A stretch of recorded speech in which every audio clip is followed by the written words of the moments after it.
Olho nenhum viu, ouvido nenhum ouviu e mente nenhuma jamais imaginou os planos que Deus tem para aqueles que o amam. Nesse texto a gente vê a promessa de uma vida maravilhosa para aqueles que amam Jesus e conhecem Jesus. Será que é isso mesmo que esse texto está falando? Fica aqui comigo que a gente vai discutir um pouquinho sobre isso.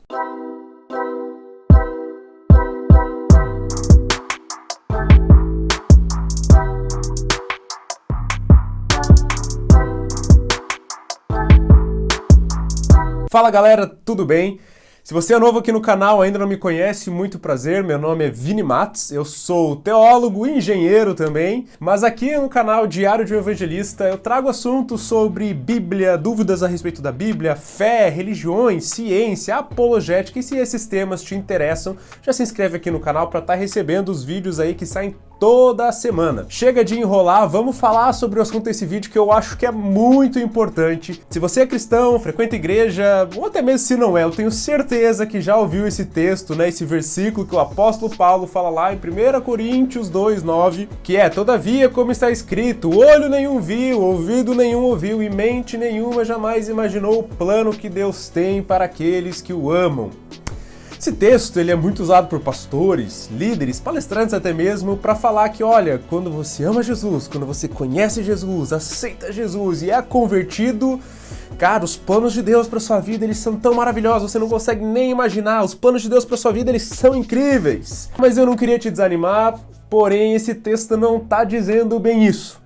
Quando a gente aplica esse texto dessa forma que eu falei agora, a gente, cria essa expectativa irreal na nossa mente de que, nossa, então, quando eu seguir Jesus, quando eu amar Jesus, quer dizer que, cara, minha vida vai ser sensacional, eu vou ser um pregador famoso, um pastor de uma grande igreja, eu vou ser um grande empresário, eu vou ser um grande professor, eu vou ter uma família maravilhosa, eu vou ter condições financeiras boas. É muito fácil que a gente aplique o que esse texto está falando para nossa vida terrena aqui na Terra, para nossa construção de vida, carreira aqui na Terra. Mas esse texto não está falando disso. Até porque, por mais que a nossa vida de fato possa ser sim maravilhosa aqui na Terra com Jesus, muito difícil que seja uma vida que nenhum ouvido ouviu, nenhum olho viu e nenhuma mente imaginou em toda a história da Terra, não é mesmo? Além disso, apóstolos como Paulo, Pedro, João, eles com certeza amavam Jesus, e eles não tiveram uma vida maravilhosa aqui na Terra dessa perspectiva, porque foram perseguidos, torturados e até mesmo crucificados. Talvez você já tenha se adiantado e pensado que, já sei, esse texto está falando sobre a vida eterna, a vida no céu. Aí sim, ouvido nenhum ouviu, mente nenhuma jamais imaginou. Então é o céu, é o paraíso. Por mais que sim, esse texto possa se aplicar, à vida eterna, e eu acho que se aplica muito bem, não é exatamente isso também que o apóstolo Paulo está falando aqui. Porque quando a gente olha esse texto, a gente precisa sempre olhar o que ele fala antes e o que ele fala depois. Antes desse texto, ele está falando de um certo mistério e tudo mais, e aí ele fala, que, como está escrito, nenhum olho viu, esse texto aqui. Só que no versículo seguinte, ele fala o seguinte: mas Deus o revelou a nós por meio do Espírito. Deus te revelou o céu por meio do Espírito?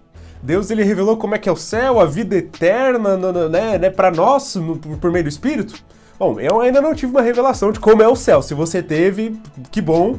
Mas isso aqui deixa claro que talvez não seja exatamente sobre o céu que esse texto também está falando. Então, sobre o que está falando, Vinícius? Para responder isso, existe um outro texto na Bíblia na qual Paulo ele vai falar sobre esse mesmo assunto, que é Efésios 3, e olha só o que ele fala ali no versículo 3, isto é, o mistério que me foi dado a conhecer por revelação, ou seja, lá naquele texto de Coríntios, que olho nenhum ouviu, mente nenhuma imaginou, ele tá falando de um mistério, e aqui em Efésios 3 ele volta a falar também desse mistério, e aí ele continua falando, significando que mediante o Evangelho, os gentios são cordeiros com Israel, membros do mesmo corpo e coparticipantes da promessa em Cristo Jesus. Qual que é o mistério? Que olho nenhum viu, ouvido nenhum ouviu e mente nenhuma jamais imaginou, é o Evangelho. É a salvação através de Jesus. E aqui, mais ainda, o Paulo traz isso como um mistério no sentido de que essa salvação não é somente para Israel, mas é para todo aquele que crê, inclusive para os gentios, para todos os povos e línguas. É isso que é a coisa mais maravilhosa que existe, a salvação está disponível para todo aquele que crê, para gentios, para todo tipo de povo, e isso é a coisa mais maravilhosa que existe. Queria trazer aqui essa reflexão porque é muito importante a gente entender textos assim que são usados de uma maneira errada e nos geram muitas vezes falsas expectativas quando a gente passa por desafios, sofrimento e circunstâncias difíceis na nossa vida. Que aí a gente começa a se questionar, meu Deus, é essa vida maravilhosa, Deus, que você promete? Não é sobre isso que esse texto está falando. Está falando sim que o Evangelho é maravilhoso, essa salvação que a gente pode ter por meio de Jesus é maravilhosa e que está disponível para todos. Espero que você tenha gostado desse vídeo. Deixa aqui no comentário a sua opinião. Até o próximo vídeo. Um grande abraço.